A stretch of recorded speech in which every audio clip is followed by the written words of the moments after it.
ce geste de toi viendra mon secours.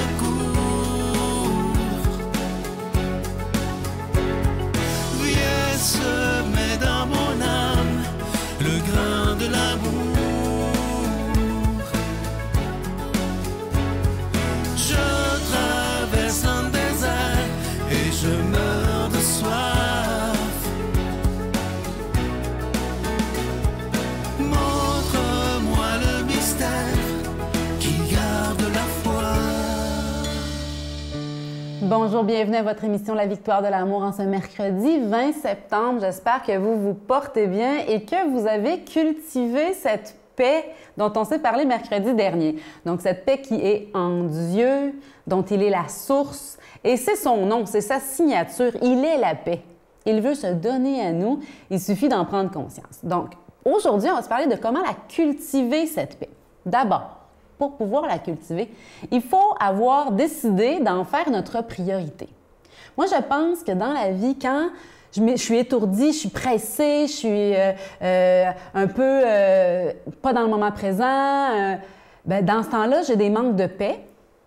Et attention, parce que quand on a des manques de paix, qu'on est un petit peu trop stressé, c'est là que peuvent apparaître des manques d'amour, des indélicatesses, plus de maladresse dans nos relations, moins de finition dans notre manière de parler, dans notre manière d'écouter, hein, dans notre manière de regarder, d'être présent à l'autre. Si je ne suis pas dans la paix, attention parce que les manques d'amour peuvent arriver aussi. Donc, c'est pour ça que c'est important de cultiver la paix et d'en faire notre priorité. Pour cultiver la paix au quotidien, il faut avoir décidé qu'on ne peut plus vivre sans cette paix. Moi, c'est ce que j'ai fait et ça fonctionne. Et c'est la même démarche dont je parle régulièrement. Dans l'action, quand arrive quelque chose qui me trouble, qui me surprend, me dérange, me désarçonne, je prends quelques secondes. Ça se fait rapidement pour inspirer.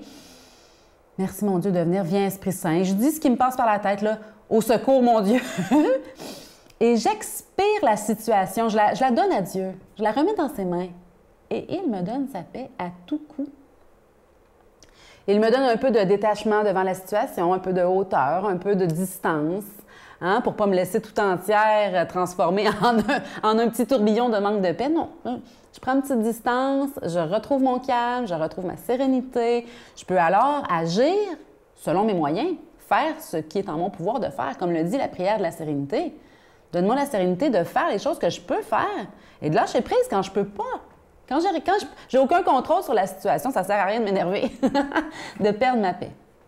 Donc, un autre moyen pour cultiver la paix, après en avoir fait une priorité, puis vivre notre petite démarche au cœur de l'action, c'est le silence. Bon, il y a beaucoup de monde qui sont un peu allergiques au silence. J'en connais de près qui n'aiment pas le silence, qui a toujours de la musique. Mais parfois, quand on veut retrouver la paix, quelques instants de silence en nous-mêmes, ça fait toute la différence, ça fait du bien. Une petite marche en forêt où il n'y a que les oiseaux pour troubler le silence, le bruit d'un cours d'eau, ça aide à retrouver la paix et à la cultiver pour qu'elle s'enracine profondément. Mais attention, je vous mets en garde, plus on cultive la paix, plus on est incapable de vivre sans elle. Elle devient incontournable, une priorité. On n'a plus envie de rien laisser troubler notre paix, troubler cette présence, cette sécurité intérieure qui fait tant de bien. Et c'est ce que je nous souhaite de cultiver au quotidien. Une grande paix qui nous enveloppe, qui nous fait tant de bien, qui fait toute la différence dans notre manière d'être, dans nos relations avec les autres, dans notre potentiel pour l'avenir. Donc, c'est une belle attitude à cultiver, cette attitude de paix intérieure. Notre Père qui es aux cieux, que ton nom soit sanctifié, que ton règne vienne, que ta volonté soit faite sur la terre comme au ciel. Donne-nous aujourd'hui notre pain de ce jour. Pardonne-nous nos offenses, comme nous pardonnons aussi à ceux qui nous ont offensés. Et ne nous laisse pas entrer en tentation, mais délivre-nous du mal, car c'est à toi qu'appartiennent le règne, la puissance et la gloire pour les siècles des siècles. Amen. La Victoire de l'amour vous invite à venir vivre des moments inoubliables en Italie en compagnie du Père Michel Marie, Christine Michaud, Miguel Padilla et Sylvain. Nous visiterons Venise, Padoue, Florence, Sienne, Assise et Rome, la ville éternelle. Célébration eucharistique avec le Père Michel Marie. Nous assisterons aussi à l'audience générale avec le Pape François au Vatican, du 2 au 13 juin 2024, avec Spiritour au 514-374-7965 ou 1-866-331-7965. Je suis tellement content de vous parler de ce nouveau cadeau du mois pour la rentrée. Il s'agit de mon tout nouveau livre qui s'intitule « Mise en forme de l'âme. Retrouvez votre santé spirituelle ». Il faut que je vous raconte, j'ai été tellement privilégié de pouvoir travailler avec Lambert. Pour ceux qui ne le connaissent peut-être pas, il est unique, extraordinaire, un grand écrivain, un auteur de chansons, etc. Et c'est lui qui a écrit la biographie avec Ginette Renault. Ils ont travaillé ensemble. Alors imaginez ce privilège que j'ai eu de travailler avec Lambert. Il a réussi à cerner exactement ce que je voulais dire. Alors, je le remercie de tout cœur. Ce livre, il est écrit en gros caractères, évidemment très facile à lire. Vous le recevrez avec un don de 25 $ et si vous en voulez deux, avec un don de 40 $. La Victoire de l'amour, case postale 120, succursale Boucherville à Boucherville, le J4B5E6. Je vous la redonne. La Victoire de l'amour, case postale 120, succursale Boucherville à Boucherville, le J4B5E6. Également par carte de crédit du lundi au vendredi de 8h30 à 16h30 dans le 514-523-4433, 523-4433 ou sans frais le 1-888-811-9291, 1-888-811-9291 et aussi sur notre site Internet qui est un moyen très rapide, sécuritaire et efficace et en plus est ouvert 24 heures par jour, le www.lavictoiredelamour.org. Alors, merci de tout cœur. Je vous rappelle le titre du livre. Il s'agit de « Mise en forme de l'âme. Retrouvez votre santé spirituelle » et ça a été écrit en collaboration avec Lambert, que je remercie énormément. Merci de tout cœur de votre don en ce début d'année parce que tous ensemble, on peut faire une différence et faire le bien.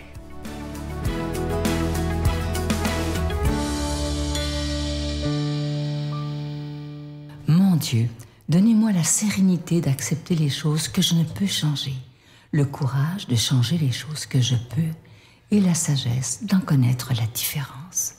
Amen. On rejoint maintenant pour son homélie le Père Michel Marie de Paris.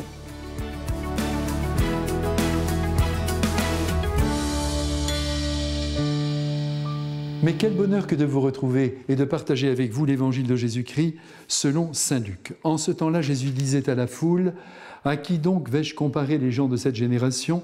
À qui ressemblent-ils? Ils ressemblent à des gamins assis sur la place qui s'interpellent en disant « Nous avons joué de la flûte et vous n'avez pas dansé. Nous avons chanté des lamentations et vous n'avez pas pleuré. Jean le Baptiste est venu, en effet, il ne mange pas de pain, il ne boit pas de vin, et vous dites « C'est un possédé. » Le Fils de l'homme est venu, il mange, il boit, et vous dites « Voilà un glouton et un ivrogne, un ami des publicains et des pécheurs. » Mais par tous ces enfants, la sagesse de Dieu a été reconnue juste.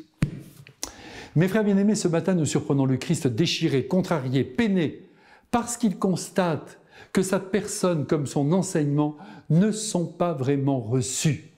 Ce qu'il accomplit ne fait pas non plus l'unanimité. Les miracles ont beau se multiplier, il peut guérir et même ressusciter des morts. Les suspicions à son égard vont bon train et bien des personnes le critiquent. L'adhésion générale n'est vraiment pas au rendez-vous et c'est pourquoi il s'écrie en toute vérité « Cette génération est mauvaise ». On peut s'étonner de ce jugement, d'autant plus qu'il est généralisateur. Il porte donc sur un siècle, une génération, et tous ceux qui sont devant lui sont concernés. Et pourtant, l'auditoire de ce jour semble bien sage et bien docile. Ah, ne nous y trompons pas. Dans cette foule, il y a les fidèles, c'est entendu. J'oserais dire les convertis au Christ, les enfants de la sagesse. Mais il y a aussi les sceptiques, les espions du Sanhédrin, les malveillants qui veulent le surprendre en flagrant délit d'opposition à la loi. Jésus perçoit intérieurement toutes ces résistances, tous les jugements qui sont formulés contre lui. Et s'il dit, que dis-je, s'il crie « cette génération est mauvaise », c'est pour la réveiller de sa léthargie, C'est pour qu'elle se libère de ses a priori négatifs contre lui. C'est pour qu'elle se convertisse tout simplement, pour qu'elle entre enfin dans les attentes de Dieu, qu'elle découvre l'essentiel à vivre. Ajoutons ici que Jésus sait très bien, puisqu'il sait tout, que les paroles qu'il prononce sont destinées à l'humanité de tous les temps. C'est dire que toutes les générations sont ici visées. Notre génération actuelle, eh bien, elle est mauvaise. Et c'est vrai. Et pourquoi l'est-elle? Eh bien parce qu'elle a des défauts, parce qu'elle invente la vie, par exemple, au lieu de la recevoir des mains de Dieu, parce qu'elle se croit propriétaire de la terre, alors qu'elle n'en est que la locataire, parce qu'elle légifère à partir de ses idées et non à partir des idées du Christ, parce qu'elle fait avancer le monde en direction de tous les progrès, du soi-disant bien-être, très bien, mais qu'elle laisse l'homme désemparé face à la vie jusqu'à vouloir la quitter plus tôt que prévu pour ne plus souffrir. Cette génération, la nôtre, elle est mauvaise parce que son Dieu, c'est le matériel, c'est le périssable, c'est l'argent, c'est l'acquisition des biens, c'est la surconsommation, tandis qu'autour de nous crèvent les plus nécessiteux. Notre génération est mauvaise comme toutes les autres générations parce qu'elle oublie qu'elle vient de Dieu et qu'elle retournera vers Dieu, parce qu'elle considère l'Évangile comme un texte usé qui n'a plus à irriguer la vie, parce que les sacrements offerts par le Christ pour que nous tenions debout ici-bas sont aujourd'hui totalement désertés.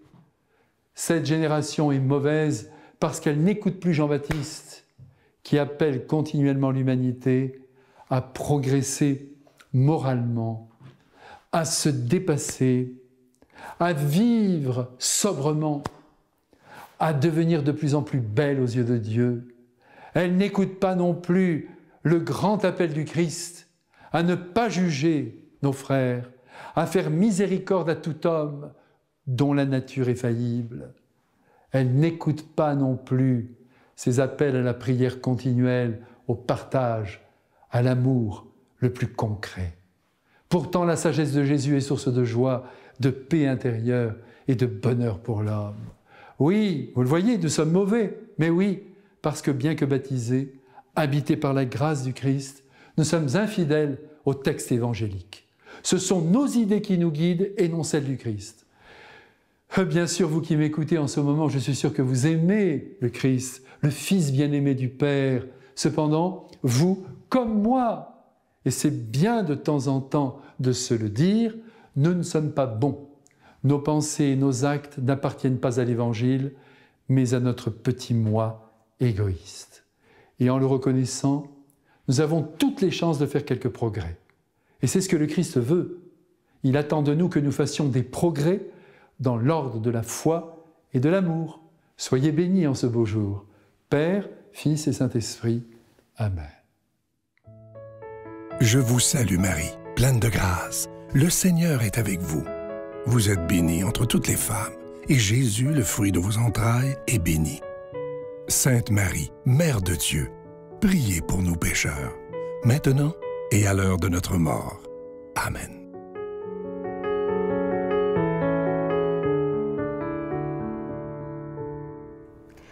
Vous le savez, en ce mois de septembre, le cadeau que la Victoire de l'amour vous offre en échange de vos dons, c'est un magnifique petit livre de Sylvain Charon qu'on aime tant sur la santé spirituelle. Un petit bijou, ça se lit tout seul. C'est coécrit avec Lambert, celui qui a écrit la biographie de Ginette Renault. Rien de moins, procurez-vous ça, ça vaut la peine, ça aide notre foi à grandir et à demeurer. Je suis aussi faible que je peux être forte. Ah oui? Ah oui, je peux te le dire. Mais non, mais par contre, ma foi me sauve tout le temps. Ça, je l'ai toujours dit. Donne-moi rendez-vous dans l'éternité. J'ai marché si longtemps et je suis fatigué. Je te suivrai partout. Je te suivrai partout.